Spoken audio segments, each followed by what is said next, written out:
pessoal, muito bom dia. Aqui quem fala é Nicolas Farto, da Vertic Invest, falando para o nosso Morning Call de hoje, segunda-feira, dia 29 de abril de 2024. E o mercado negocia em alta nesse começo de semana, com decisão de juros e relatório de emprego nos Estados Unidos, além dos dados de atividade econômica da China para a agenda dessa semana. Lá na Ásia, o fechamento hoje ficou positivo no Japão e também na China, com destaque para mais medidas de estímulos do governo chinês para o setor imobiliário antes dos dados de atividade que saem nessa semana. Lá na Europa, o viés também é de alta, com o mercado lá refletindo os balanços das empresas de tecnologia e com os investidores precificando uma queda de juros na zona do euro antes dos Estados Unidos. Falando dos Estados Unidos, a semana passada lá fechou positiva, com o Dow Jones subindo 0,7%, o S&P acumulou alta de 2,67% e o Nasdaq teve alta na semana de 4,23%. O principal destaque lá na última semana foi a primeira prévia do PIB desse primeiro trimestre de 2024, que veio com uma alta anualizada de 1,6%, abaixo do que o mercado estava esperando. Junto com essa prévia também saiu o relatório trimestral de inflação, que acelerou mais do que o esperado e elevou a percepção de risco, mantendo a expectativa de juros altos por mais tempo por lá.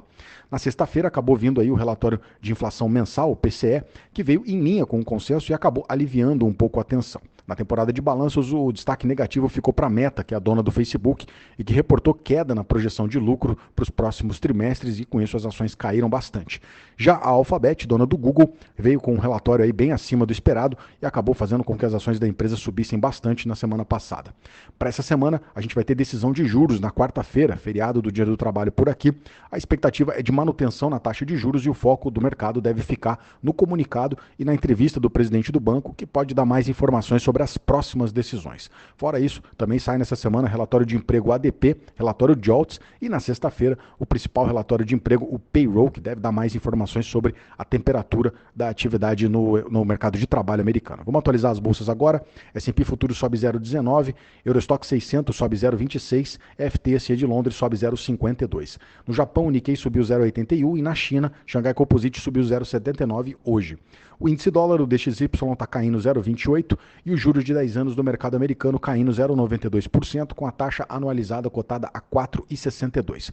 O petróleo está caindo agora pela manhã, o Brent cai 0,24%, com o barril cotado a 87 dólares e 99 centavos. O petróleo agora com queda, com a possibilidade de uma negociação entre Israel e Hamas, que pode aí diminuir a tensão lá no Oriente Médio. O minério de ferro também caiu nessa madrugada, hoje lá na China, com o contrato mais negociado em Dalian, com queda de 0,5%, cotado a 120 dólares e 69 centavos a tonelada.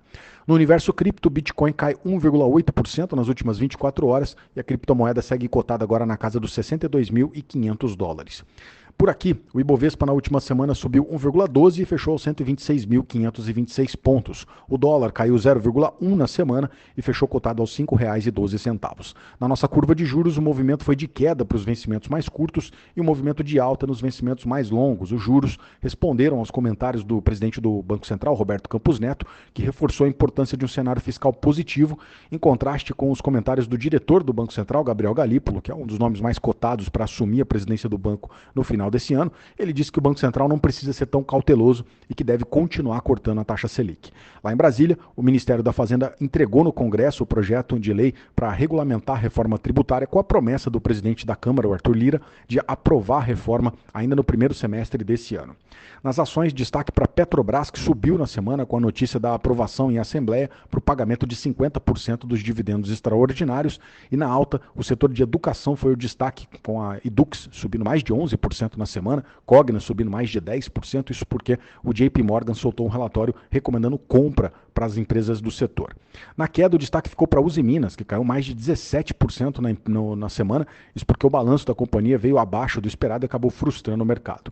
Nessa semana, agora, nesse final de semana, saiu agora uma notícia fresca aí de que Casas Bahia anunciou que fechou um acordo de recuperação judicial com seus credores. A empresa, inclusive, marcou já uma teleconferência para agora de manhã, em que ela deve dar mais detalhes sobre essa operação.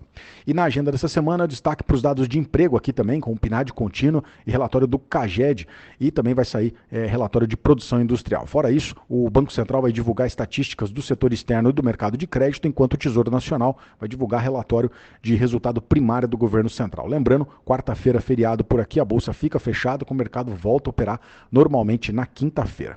Esses são os destaques para hoje. Eu agradeço a sua companhia e te desejo um excelente dia. Um grande abraço, valeu e até amanhã.